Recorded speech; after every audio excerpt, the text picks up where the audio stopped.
These guys survived the David Kahn era of Timberwolves basketball and live to tell about it. It's Flagrant Howls. Into everyone's favorite Timberwolves lifestyle podcast here. Kyle, how are you today, sir? How are you in the dead of Timberwolves offseason? I'm doing well. There's literally nothing else to talk about. I can't wait for the FIBA World Cup stuff to start. It was sad how into the news of Ant Chigniga's jersey number I was. Because I was like, man, there's literally nothing else on the bone. Like, let me have some sort of content. So I don't know. I spent like 5 hours reading all the articles, seeing why he switched from 1 to 5. I didn't love it from a marketing standpoint because I thought A1 from day one was like fire, but 5 seems to have real meaning. Like real meaning, as John Krasinski kind of wrote. So okay, good for him. Sell more jerseys. Kyle Anderson kind of gets left with the remnants of the old one. He was like Instagram storying his feelings. Did you see that? He was just like posting sad photos of himself wearing number 5. He's just somewhere in China right now, just kind of going through it. But shout out to Kyle. So while we're sitting here, we've turned the page to August. We still have my top 100 Timberwolves players list, no joke, to get to at some point this month. We got a couple other fun guests lined up, but we start with our first fun guest of the dead period of the Timberwolves offseason. He is a beat writer extraordinaire and a music connoisseur. His name is Chris Hine from the Star Tribune, everyone. Let's give him a round of applause. Studio Thank audience. You, guys. Thank you. It's the only time people ever clap for me, or fake people have clapped for me. Wow. So appreciate it. And so Chris's laptop camera is kind of going through it. Speaking of people going through it, so if he kind of jumps in and out, the audio will stay, but we may have to put his laptop camera in timeout at some point. The less you have to see my face, the better. Well, yeah, because Kyle and I are definitely made for radio and podcast, but force ourselves onto the YouTube channel. Chris, there's a group of people in the comment section every week that are asking me to take my hat off so I will embrace my balding, which I've had this hairline since I was probably 14. But so don't worry. And as we lose Chris on camera already, Chris, as we lose me already, yeah. For those that don't know, as we kind of just jump around, I have a lot of music questions for you. Yes. But from just kind of like, interview, tell us about yourself a little bit. Like, you are a kind of one of the premier Timberwolves beat reporters, and you are the one that travels the most. How did you get into this industry, and what has it been like covering the Wolves? What would you say you do here? What do you do here? Well, I kind of got the bug when I was in college, and I thought it would be just really fun to write for the school newspaper. It was not in my plans to be a journalist at the time, and I just kind of got roped into the college newspaper world. And basically, I existed in college to work at the student newspaper first and then go to classes second, was what that became. So it just kind of gradually took over, and I just joined the journalism program after that, and I just kind of have been riding this wave ever since. And I was fortunate enough about 5 years ago to get an offer from the Star Tribune, and I've been here now in Minnesota for the last 5.5 years, and this will be my 6th season covering the Timberwolves, which is longer than I've covered anything in my journalism career at this point. And so you, if I remember right, you came on board. It was a really unique hire because weren't you like the analytics, almost like the analytics beat guy across the different sports when you got hired? Yeah, that was kind of short lived. That was only for like 9 months. And then, I was excited because I was like, we have someone to explain what like war is to the audience. Someone can tell us what weighted on base averages for the baseball nerds like me. I think I even did like a glossary, like while I was doing that glossary of like baseball advanced terms, like literally like definitions of like what all those were. I think that was one of the things that I did. But then like kind of before the Jimmy blow up season, we had kind of pieces moving around here, and they asked me if I would cover the Timberwolves. And so about 9 months into my time at the Strib, I started covering the Timberwolves, and my first week on the beat was the Jimmy practice. And so, it was like welcome to the NBA. Very, very stark entrance. So if that's the way you start, right, you're literally thrown into the fire.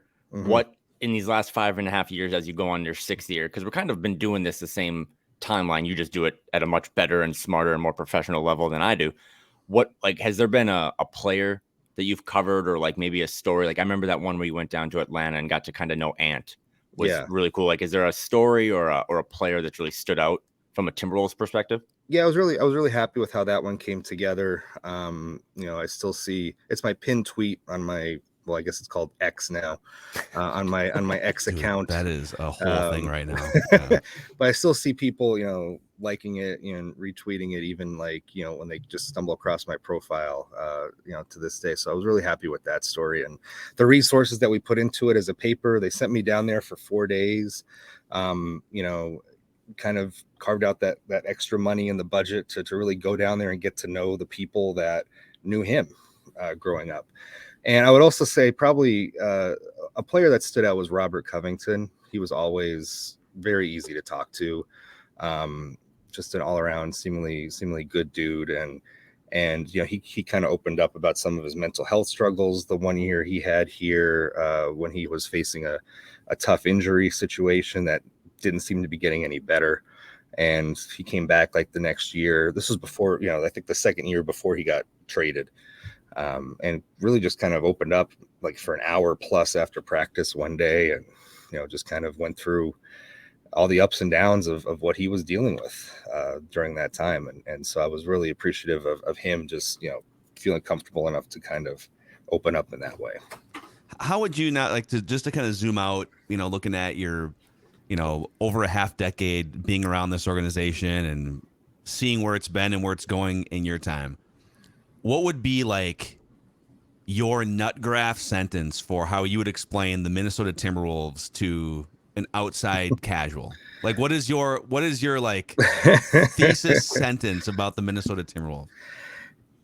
Decades of incompetence, disorganization, losing, with seemingly a will or a desire at least to try and get it right, and maybe some sort of footing heading in that direction with some of the younger players that they have, right? Yeah. With like Ant, Jaden. But will they ultimately get it right? Who knows? I guess that's kind of the nut graph, is a franchise that is just long looked for a winner, searched for a winner, seems to maybe have a good foundation moving forward, but will it work out? Kyle and I kind of talked about this last week, and we were kind of meandering around just the last like 15 years of this franchise since Kevin Garnett went out to Boston. There's been about 3 different false starts, it feels like, where, okay, all right, so Garnett's gone. That's bad. But, okay, Al Jefferson. Okay, Kevin Love is in the mix. And that was kind of the first, like, oh, there's a couple of good big men here. And then Al Jefferson went away. And then Rubio. So then it was like the Rubio, Love, Pekovic false start, where they it's crazy. They fought for the 8th seed in 2 different seasons, but they actually never finished above 500 with that core. And then, okay, well, but okay, Here we go, though. Andrew Wiggins and Karl Anthony Towns and Zach LaVine. This is going to be the group that takes you through. And then for a million different reasons, it wasn't. It's like, and now they're trying again. So if you've been following this team for, the last 15 or 20 years, Anthony Edwards provides the most hope since Kevin Garnett, but you still have all of this PTSD from the other young nucleuses or nuclei that they've had before. So I think Kyle's unique because you do tend to, from a fan perspective, you're just kind of like, I'm in, whatever. Just damage my soul. In automatically, no matter what happens. He's just in. But there's a lot of fans that whatever are just draft like, pick it is. Yeah. I'm like from a fan perspective, what movie is that with Adam Sandler where she just wakes up every day and it's like a new day and she doesn't remember 50 anything? First dates, right? It's 50 First Dates with the Minnesota Timberwolves. Like whatever the team did yesterday, I just wake up today and it's like, you know what? We got a chance. And okay, can I make a case that 50 First Dates was like the comedic version of The Notebook? Oh, wow. If you guys have seen both those movies. I mean, it's been a long time since I saw both of them, but I couldn't. Like The Notebook, spoiler alert. Better than the parallels, Notebook. Yeah. It's better than The Notebook. This guy tells the story of their relationship every day to his Alzheimer's-stricken wife. And then, I don't think it wasn't like dementia. It was like Drew Barrymore just had like, she had like a concussion that I think it was like from an accident. Deal. Yeah, that movie's better than The Notebook. So, but I defer to Chris because Chris is our music person and probably our movie person too. So, Chris, I know I said at the top, but like Phil and I talk about this, like the Minnesota Timberwolves are kind of unique in my view because there's a small amount of beat writers compared to like, the Lakers or something. But for you specifically, as we've become friends over the years, you do travel, which as that's a topic for another day, but as sports media and stuff like you are still able to get out there. And I'm always curious, and you've kind of shared some of this offline, but like how important is it to continue to have you on the road? Because for me, I know it's important because a lot of the quotes and the stories and the memes and the things that we get on these road trips kind of come from you because you're really one of the only ones out there really traveling most of the season. It's really important. And I hope that we continue as a paper and as an industry. It's a very unpredictable industry. I mean, there's so many different headwinds against journalism right now. But I do hope that we continue to invest as a newspaper in traveling to games, because I'll give you a good for instance. Do you remember the Detroit game last year in Detroit when Ant was declared out and then he came back in anyway in the second half, even after he was declared out? So I was the only beat reporter there. So if I'm not there, nobody's going up to Ant after the game and asking, what the hell happened? What was that? What was that all about? What are you feeling okay? Like, how are you doing? Like that stuff. Like that doesn't happen if reporters aren't on the ground there to actually ask those questions and request Ant to talk. The other thing that I'll point out from that interaction was, Ant. They lost the game, kind of an embarrassing loss to the Pistons, right? Ant didn't really feel like doing media after that game, but when he kind of saw it was just me that was there, and I have a relationship with Ant, and feel like after 3 years of covering him, I have a good rapport with him. Like he said, all right, let's do it. Because I think he recognized that, okay, I know Chris, I'm familiar with him, have a rapport, have a relationship with him. So I think that helps too when you're on the road there as a constant presence in the locker room all the time. And I just want to, I've said this before because we're friends, but I want to thank you because as Phil said earlier in the lead up, this is kind of Ant's team, right? He's the most hope this franchise has probably had since Kevin Garnett. But we were all introduced to this kid over Zoom because we're all stuck at home, right? Yep. And for some of how the sausage is made, like these NBA teams were forced to do Zoom, but like now they've gotten away from Zoom. So we're back to modern or old school beat reporting, right? Where if Chris isn't there or no one's there, no one gets to get the funny quotes. Talking, no one gets to find out what Ant is, the Popeyes, all that stuff. So I just wanted to throw that ball to you and see what you wanted to do with it, because it's really important that, half the season we got to have quotes to talk about, right, Phil? We got to have content, and Chris is kind of the one out there digging it up. So we commend you for your service. Well, thank you. It's really, it's the paper that makes the commitment. It doesn't have to be me. It could be whoever the Timberwolves beat writer is, and it's just the paper's investment in the beat that is, still something that I think can set us apart as a newspaper compared to others around the country, quite frankly. But you used the word like a few minutes ago, headwinds against journalism, and I think there's a million different types of headwinds. There's just the fragmentation of media consumption. It's just 20 years ago, and all of us are like fairly young, so we've all kind of grown up in the digital age where we've had online reading options, we've had different audio options. But if you think like 20, 25 years ago, just from like a music perspective, if you wanted to listen to country music in Minneapolis, you listen to like K102, the radio station. Right. Spotify didn't exist, or you could like go buy Garth Brooks CDs or something or whatever, right? and then all of a sudden like Napster comes along, and then like more organized platforms, Apple Music and stuff. And the same is true for sports media. I hope that we continue to be able to, and I get that the ship has sailed on this, delineate between Chris Hine is a credible professional journalist who's in the locker room talking to Anthony Edwards versus the aggregation party that happens sort of on the outside of that. But it is hard because teams don't need third-party media like they did 20 years ago. In fact, if anyone wanted any message out from the Timberwolves in 1995 or 2000, they didn't have Timberwolves.com or Timberwolves Instagram. They didn't have millions of followers on social where they could say, you know what? We're going to put our own version of this out directly to the public. They needed Star Tribune, Care 11, these traditional outlets WCCO radio to get their message out.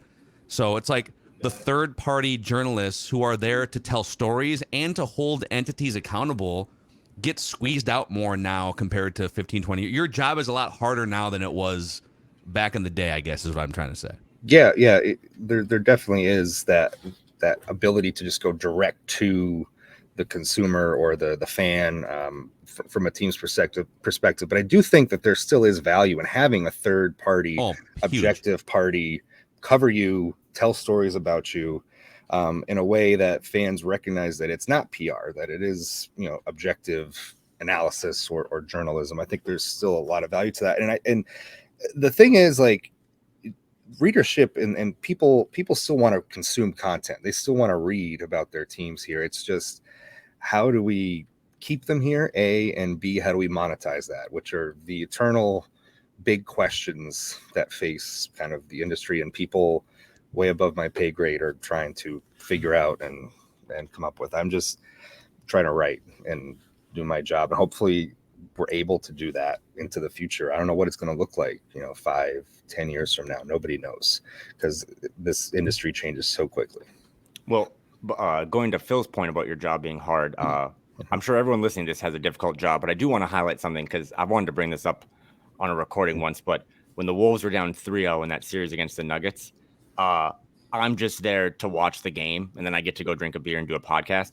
Chris was simultaneously writing a winning gamer, a losing gamer, while also scrolling through his favorite airlines to see, do I need to book a flight 4 hours from now to go to Denver? So that man, not many people in the industry have more tabs open than Chris.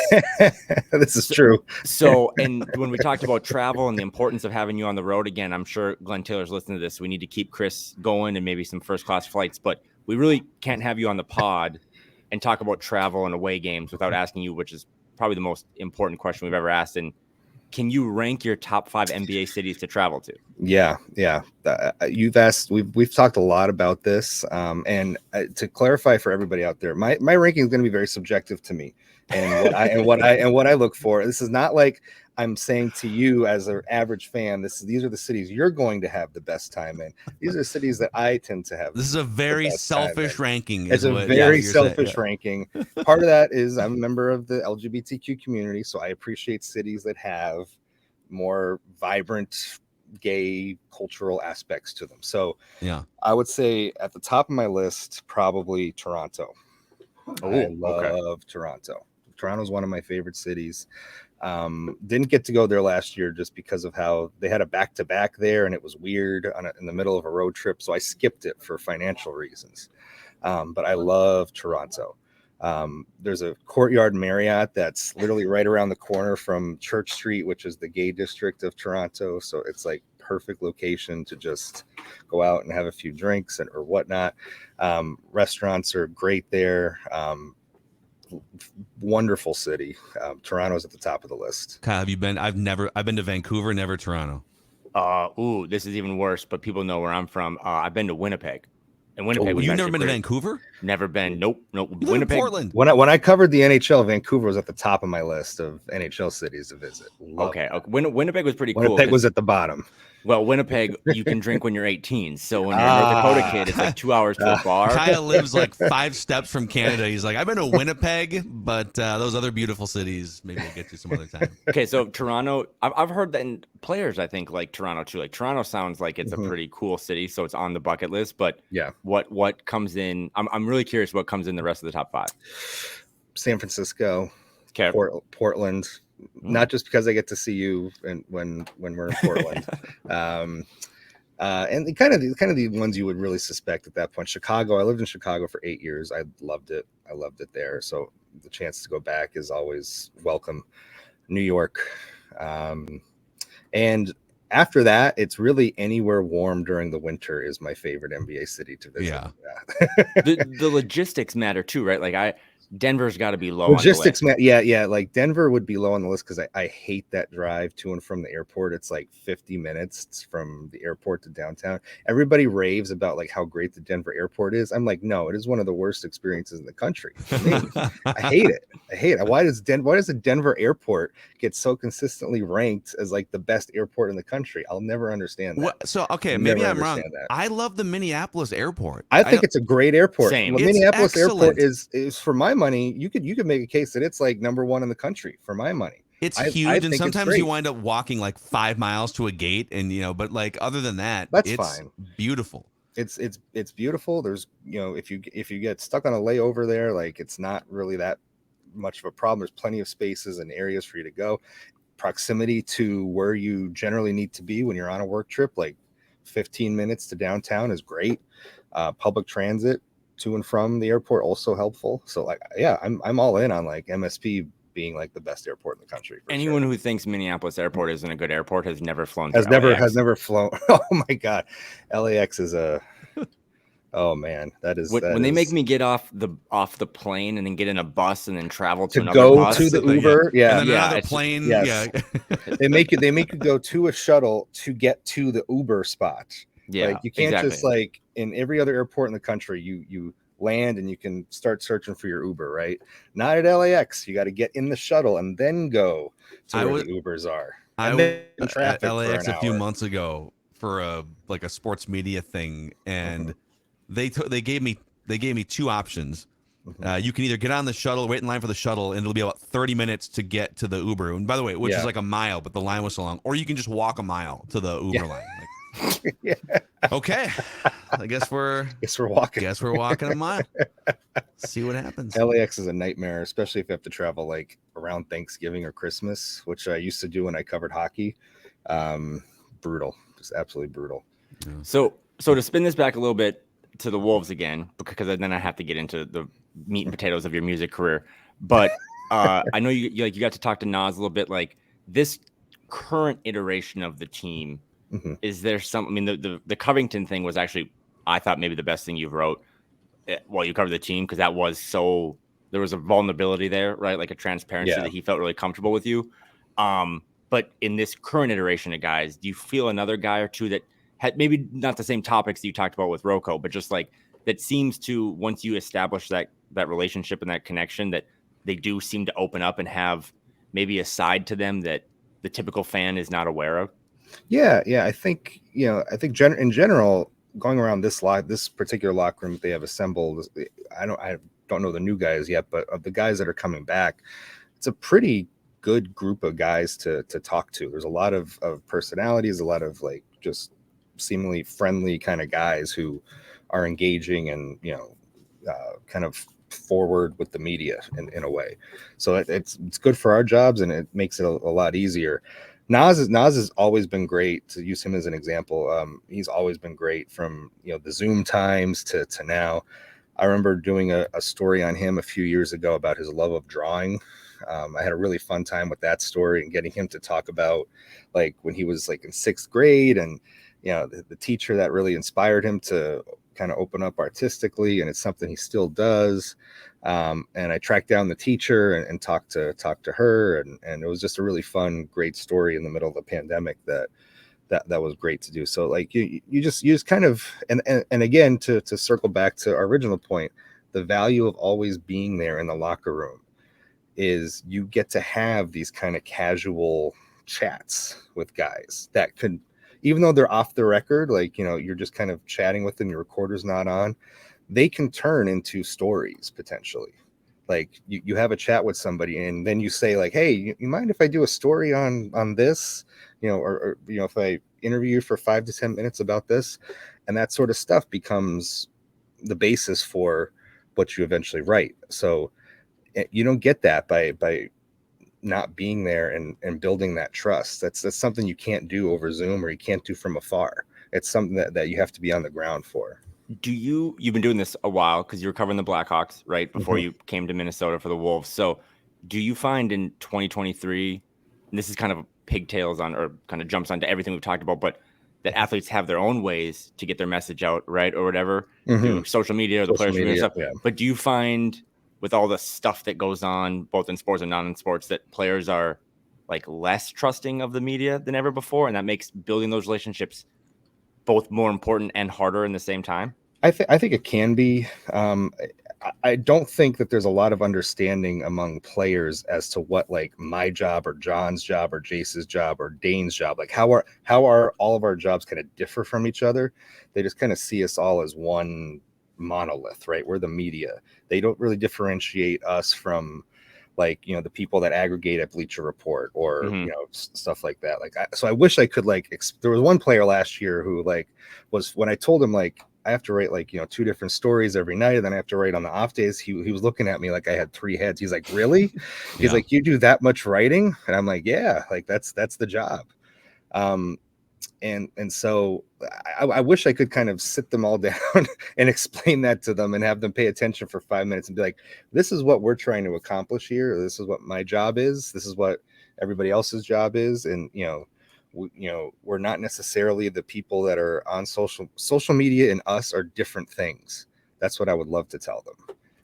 But I don't think they quite, especially the younger guys, quite understand that. I will tell you a funny story. Kyle Anderson seems to kind of get that. And we've chatted a lot about like, he loves The Wire, the TV show The Wire. So he's asked me a couple times about like season 5 of The Wire, and like, is that true? Like, is season 5 true? Like how how it works in a newspaper like that.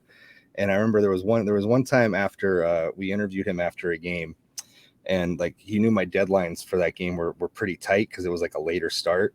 And after like the recorders go off, following his post-game interview, he turns to me and he says, or he asks, he's like, did you get it in? Did you get it in? Did you get the story in? The ticker tape Exactly, sound in the background. Yeah. So that was somebody like I was kind of explaining like how the job works too. And I think he came away with a better understanding for how it all just kind of comes together. Yeah. Okay. I'm going to, you can omit names or you can dodge this altogether, but my career started as a baseball beat writer for a handful of years. And so I was, there were times where, you'd write a report something or say something that, someone disagreed with or whatever. They're having a bad season. And there was times where like Ron Gardenhire or Bill Smith or Terry Ryan would pull me into the principal's office and, be pissed about something. Yeah. And again, you can omit whatever you want here, but have you had principal's office, like, people don't know how the sausage is made sometimes, but have the Wolves ever been pissed at you and it's been uncomfortable in certain ways? It's never uncomfortable. I would say it's rarely uncomfortable. I think getting kind of that feedback is a part of the job. And when you start out as a journalist, you might, take it one way, but then I think you realize that, listen, it's part of being a beat writer. You write every day. Not everything you write is going to be good with them, or like, they're going to feel a certain type of way about it. Yeah. It doesn't happen often, I'll say that. But when it does, everything is usually handled very easily, very professionally. And then we're on to the next day. Like, I just kind of explain, here's what I was thinking when I said this, or when I wrote this. And there really haven't been any issues of anything I've ever written that have lingered, I guess. And sometimes it can be sort of, this is another sort of how the sausage is made, but maybe you put something out and someone has an issue with it and they come and talk to you. And in that process, the relationship gets stronger. And now they're explaining something to you sort of on background that could be, information or a scheme thing or whatever it may be that could be. That I didn't know. I generally think like when the team isn't playing well, they know that they're not going to get like great coverage from us, right? The Wolves are used to it. Right, exactly. I think the thing that and something that I've always been very careful about is you never want to take anybody's words out of context. That happens a lot on social media, again, with like the Bleacher Report memes and whatnot. Words get taken out of context and misconstrued. So I am always just very careful, even when I know a quote might be especially kind of spicy or internety or might go viral or something like that, to make sure you put it in its proper context before you go out there, or before you put it out there. That's something that's very important, I think, to me in this age. And I don't think I've ever run into an issue with that in my time covering the Wolves, because that's something that I always try to be very careful about.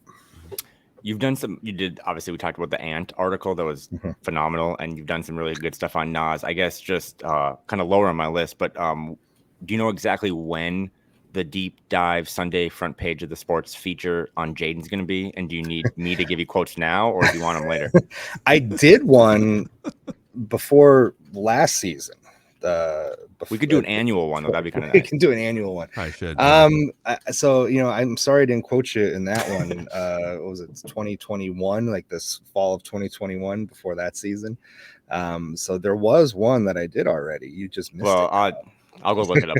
But when he signs, if and when he We'll signs try to that figure contract extension, yeah. we might need you to go talk to him again. And We'll try to figure something else out. I do. There is, in all seriousness, there is I want to try to figure something else out about a deep dive into Jaden and really a lot of these other guys and just different ways to tell stories about them, even the ones that maybe we've already written about before. Because I think especially with some of these younger guys, they're going to be here for a while, and we should get to know them. All right, we want to be respectful of your time here, but we also want to ask you about music. I got all day, so go ahead. Do you want to set this up do you want to set this up in like wrestling terms? Because I kind of had it queued up. By the way, you can't really see it here, but I'm wearing my Carole King tapestry. Wow, albums, all the song titles are rolling across the shirt here. That is hardcore, yes. Man. That's so, hardcore. Yeah, Carole King is very hardcore. Yeah. So hardcore. I can give you my 5 favorite Carole. I'll say my favorite Carole King song is "It's Too Late," and I actually think this might be sacrilege. I might like the Gloria Estefan cover of it just as much as the original. Interesting. Version. You know what's funny is when I sing it at karaoke, when I sing that song at karaoke, which I may have done a time or two, I always ask if they have the Gloria Estefan version because it's actually a half step lower than Carole King's version is, so it's easier for like a man to sing that song because it's just a little bit lower. That's karaoke calculus right there. Yeah. If there's a remake that's a half key lower, half step lower, I'm asking for that version instead. So from a wrestling term, cage match, if you have prime Carole King and prime Mariah Carey, who is coming out of the cage victorious? In a fight or a singing contest? Probably let's lean towards the singing for now. Well, I mean, if it's just pure vocal ability, it's Mariah. Like, okay. The reason I like Carole King is because I think she's the best songwriter that's ever lived, and I say that in a place that has a mural of Bob Dylan right down the street from me. But Carole King is the best songwriter that's ever lived. Mariah is the best singer that I've ever heard. So if it's just pure singing ability, it's Mariah. For sure.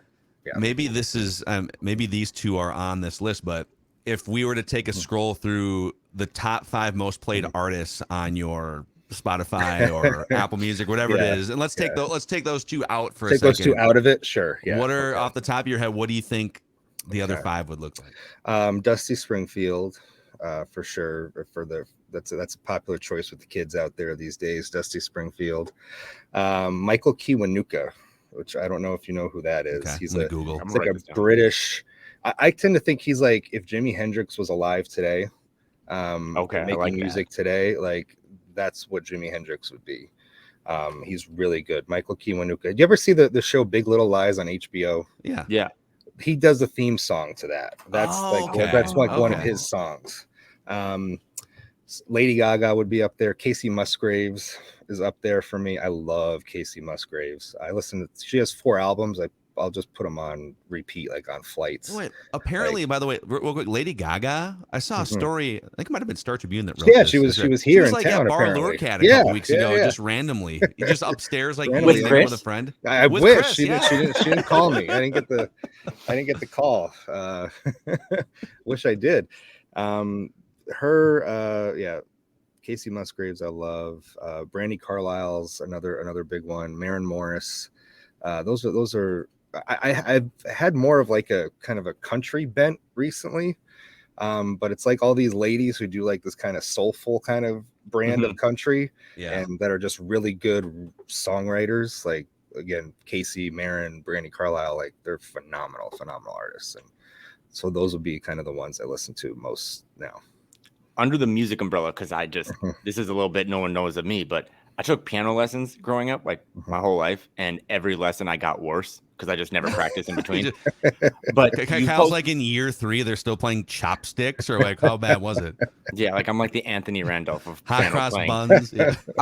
Did you? I'm just curious. I could ask you this offline, but like, did you just self-teach? I did. Yourself? Okay. I did. Yeah. Well, I was 14 and I had a really bad back injury one summer. I had a stress fracture in my lower back. I couldn't play sports for a whole summer. So my aunt had a little Casio keyboard. And so literally I could do nothing else all summer. And so I bought Mariah Carey's Daydream sheet music book. And I still have it. I'll show it to you one day, Kyle. I'm sure you'll love it. But I marked up the book, what all the notes were and everything. And I learned to play the songs in the Mariah Carey Daydream sheet music book. Wow. And that was kind of how I learned. I taught myself how to play piano from that book, essentially. Are you going to be, Phil, Chris, would you be mad at us if Phil and I just pulled some strings and got you to just play the national anthem on a piano before a home game? Because that would be kind of fire, actually. They're probably looking to fill some of the slots, right? I'd have to really jazz it up. I can't just be plain and da da da da. You can't just mixing some runs, here and there. Mixing some jazzy chords or something like that, things like that. So I'd have to really put some work in on it if we were to do that. So I feel like, had you guys with your piano, I played trumpet until I was in early college, and I've said that of all the things I've been good at, which aren't that many in my life, trumpet might have been number one for a certain age.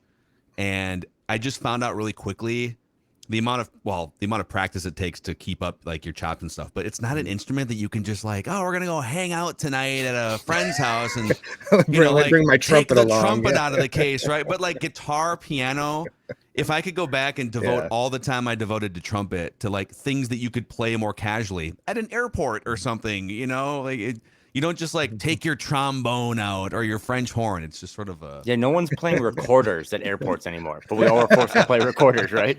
I'm picturing somebody just pulling out their French horn, just standing there with the very ornate French horn, just playing, or a tuba. Yeah, exactly. Tuba in the terminal. If the Wolves, to circle this back to this lifestyle podcast, if the Wolves win 50 games this year, I will get Phil Mackey outside of Target Center playing a trumpet. That is my. You know what I did? I guarantee to you, the fan. My wife and I have been together. We've been married for 3, almost 4 years. We've been together for 10 years, and I think it was the second or third year of our relationship, and I hadn't played in 10 years.